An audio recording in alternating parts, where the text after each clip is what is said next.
Brought to you in association with Grendel Press. This is Werewolf the Podcast, a serial killer drama.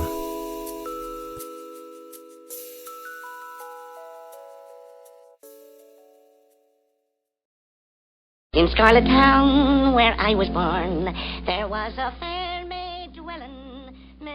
This is part 3 of The Werewolf and the Hitchhiker. This is Werewolf the Podcast, and this is Will Your Werewolf. I hope you listen to the other 2 parts of the series before you listen to this. I also need a pee. She embarrassingly admitted. These heated seats make it an imperative. She laughed. An imperative, huh? I smiled and laughed. We pulled into the car park and prepared to dash through the snow. She made to get out as I did, but I told her to wait while I got the umbrella out the back of the car. This also actually let the posit out of the back seat. He sometimes likes it if if I act like he has a physical presence. I mean, he could have just walked out of the car if he wanted to, but he quite likes it if I let him out.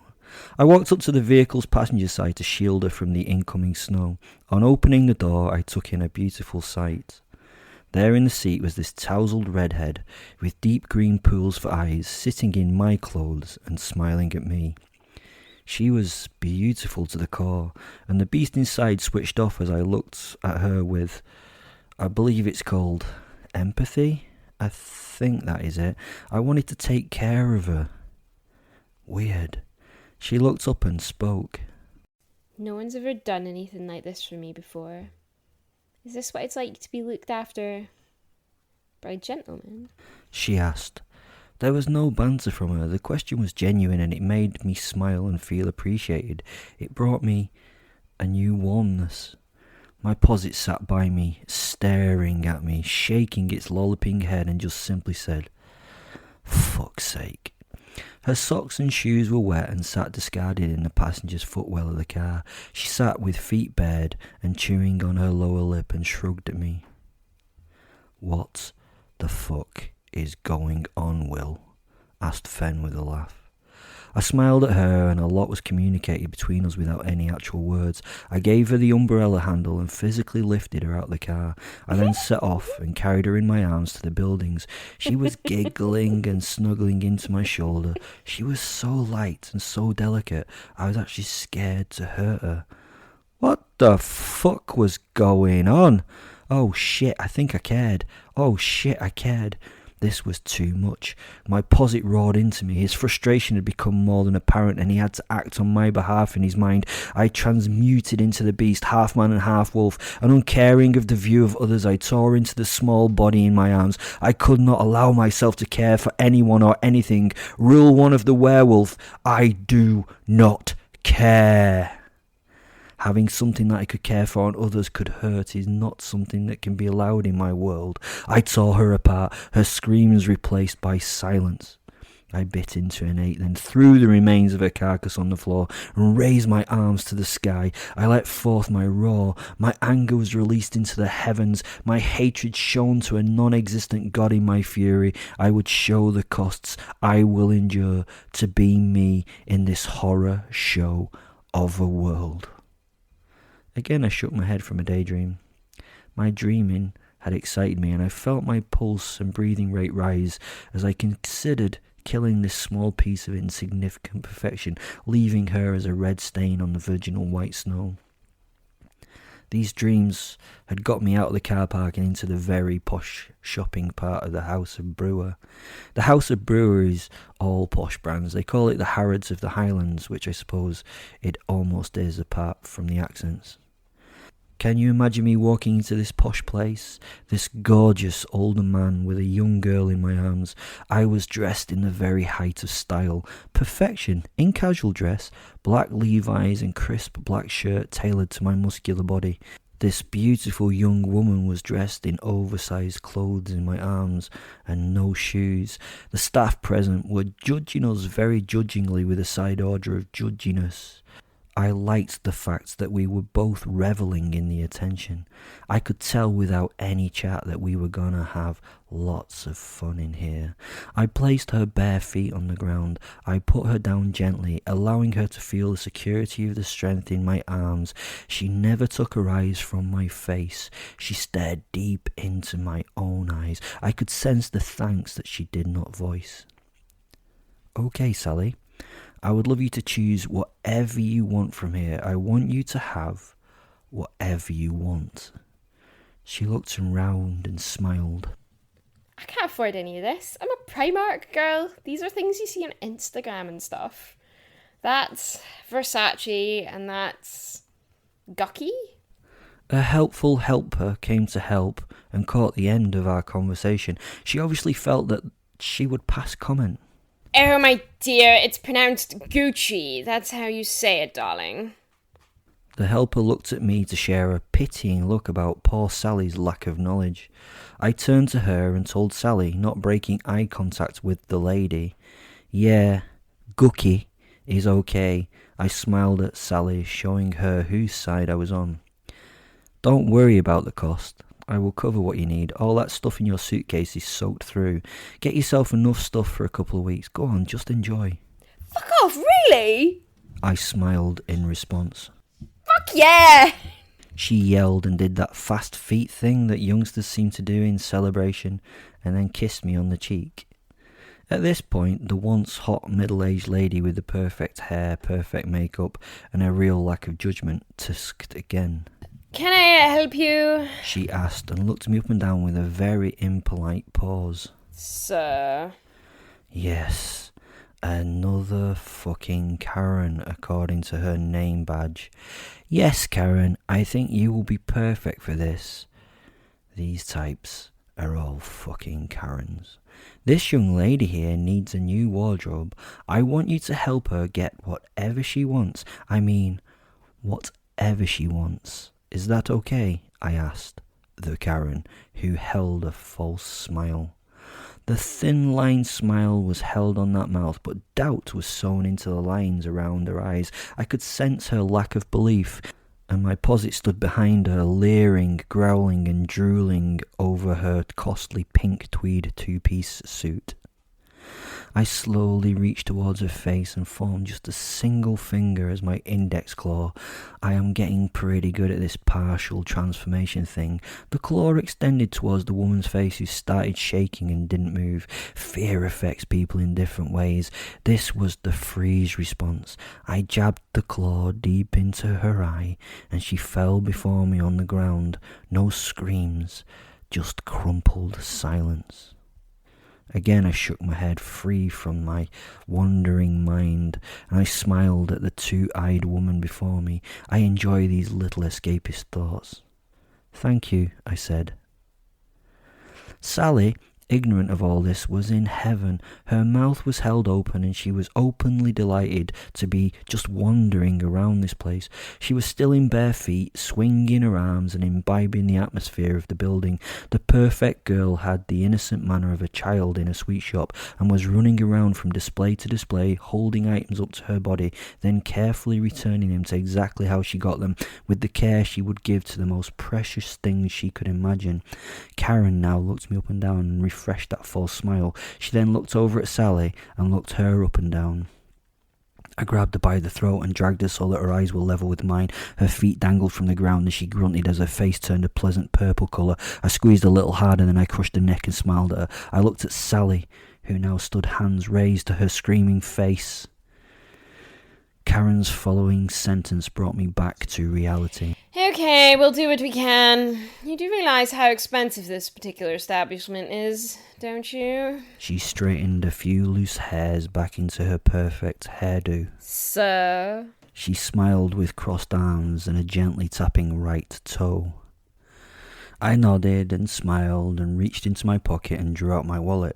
The rich black leather was delightful and gave the promise of the item that I needed. I mean, the only thing that this woman would understand was the power of the credit card. I looked at her and motioned with my eyes towards the hidden contents of the wallet. I then gracefully drew out my black standard credit card. I held it between my middle and forefinger as I waved it at the Karen. Her eyes lit up at this reveal of unquestionable wealth. The black credit card showed her I was, well, very rich. Here you go. I want you to hold on to this for me, please. I winked at her seductively. Oh, and Karen, please treat yourself to something nice as well. A beautiful woman needs beautiful things to adorn her. She blushed with embarrassment and looked at the floor as she soaked in the compliment. Now she knew that I was rich. I had become even vastly more attractive to her, more than just a set of devastatingly good looks. Stroking her neck, she looked at me and stammered a thank you. Thank you. Sally at this point flashed a smile and a provocative wink at me. She ran over to Karen and grabbed her hand, dragging her into her wake like a little tugboat leading a majestic liner. Okay. Sally stared at the woman's name badge. Really? Is your name actually Karen? I need boots for the snow. Not hiking boots. Like, I want boots that you, I don't know, go up to knee, or maybe a bit more. Leather, sexy. Where would we find something like that? Karen giggled like a small girl as she jogged along with Sally, directing her to the shoe section of the shop. I smiled a deep and comfortable smile while trying to work out how the hell I was enjoying this, because I really was. I looked around for my posse. I could sense his disgust with the whole process. He had wandered over to a display of skins. He'd had a sniff, and he sent me, liars, this ain't a reindeer. Sitting down on the comfy couch and manspreading, I smiled at him and watched little Sally direct her operations. The staff were now falling over themselves to grant her every wish. Every time she tried something, she would come to show me, and I would read off her body language if she wanted me to like it or not. After a couple of hours, she had amassed a large pile of items, and she seemed satisfied with her purchases. The outfit she had chosen to wear made her look a little more mature. She dressed like a country lady, cashmere jumper, knee-high brown boots, nicely cut white jeans and a little waistcoat. There again, with her looks and that smile, she could have looked amazing in a bin bag. She looked regal and like a genuine member of the gentry. She stood before me, side on, her back slightly arched and a goddess's smile. Will I do, my lord? She questioned with her impression of a very posh accent. Her hands ran down her little body, and her eyes fell to the floor in a playfully seductive manner. It's all right, I said. I suppose it'll do. You look all right, I bantered. She laughed and walked towards me with the walk of a model on the catwalk and whispered just in my hearing, I look incredible, you. And she winked. Once she was satisfied, I handed Karen the PIN code over for the processing at the desk. Karen was very polite and thanked me for the jacket that she had chosen. Karen did have a certain style. Sally stood by me at the counter, her arm linked through mine, smiling up at me. I felt worshipped. This was a different type of worship, though. It wasn't fear. It wasn't fear, it was grateful thanks, and it made me feel warm inside. Oh dear. Your daughter has very good taste, Mr. She checked the card. Wolf. I smiled at her. I was 25 years older than Sally, so that it was a likely assumption. Sally laughed. Oh, fuck no, Karen, I'm not his daughter. Karen paused. A smile now fused on her face as she looked me up and down with a bit of disapproval. Sally brought her hand to shield her mouth and hide the whispered sentence that only Karen and I could hear. Then's my guardian angel and lover. He was sent from heaven to protect and look after me. Unlike my father, he cares and strives to support me, make me happy. And unlike my father, he only hurts me when I want him to. Fen is such an understanding lover. He puts my pleasure before his own. He has a little trick with his pinky finger and my asshole. Oh, it makes me come so hard. I mean, so fucking hard, Karen. Honestly, I mean, the things he can do with his mouth. Oh my god, I'm getting wet just thinking about it. Fen, can we please do the sex when we get in the car? She looked at me, jumping up and down, acting the part of a desperate woman, her hand raised to her forehead in an overdramatic display. She turned back to Karen, winked and smiled. Karen had now gone bright red and was busy pretending that the conversation did not turn her on. I mean, who could blame her? Two beautiful people before her talking about sex. I sensed the musty smell of her getting wet in front of me and the adrenaline flowing in her body. Karen was very horny and not getting any at home. Keeping eye contact with the woman, Sally reached for her and touched her hand. Karen did not withdraw. What the sent the thoughts my posit. Sally then turned and winked at me out of the sight of Karen and asked, Hey Fen, let's invite Karen to join us. Bet she's fucking mental in bed. Come on, can we? Please. Just in the earshot of Karen. I nodded. Of course we can, dear, I said, squeezing her hand, but you have to remember that not everyone is sex positive, so don't be disappointed if Karen says no. She smiled and nodded and kissed me on the cheek again and then turned to Karen once again, holding both the woman's hands.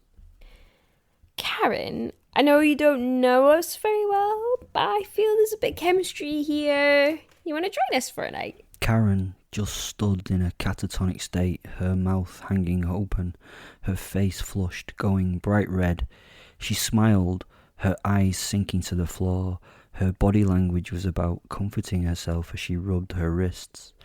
Sally remained holding Karen's hands as their eyes met.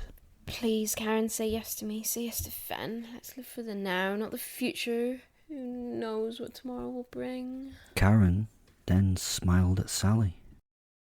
I actually finish work at 5 p.m, she said as she turned away, slowly releasing Sally's hand.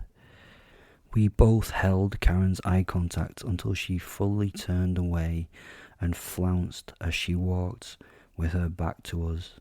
She felt like $1 million right now. We had made her life.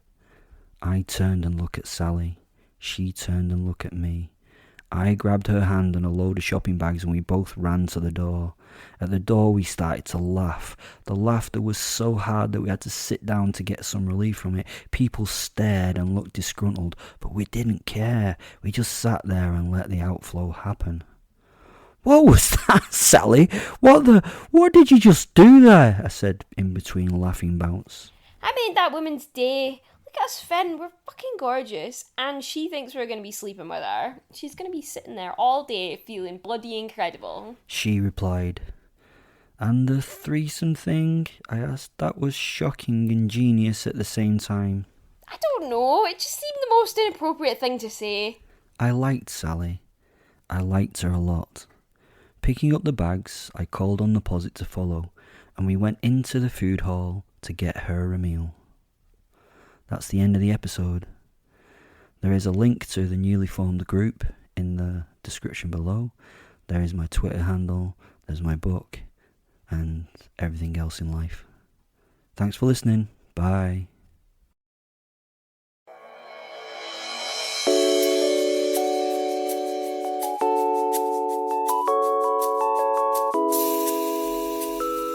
Brought to you in association with Grendel Press. This is Werewolf the Podcast, a serial killer drama.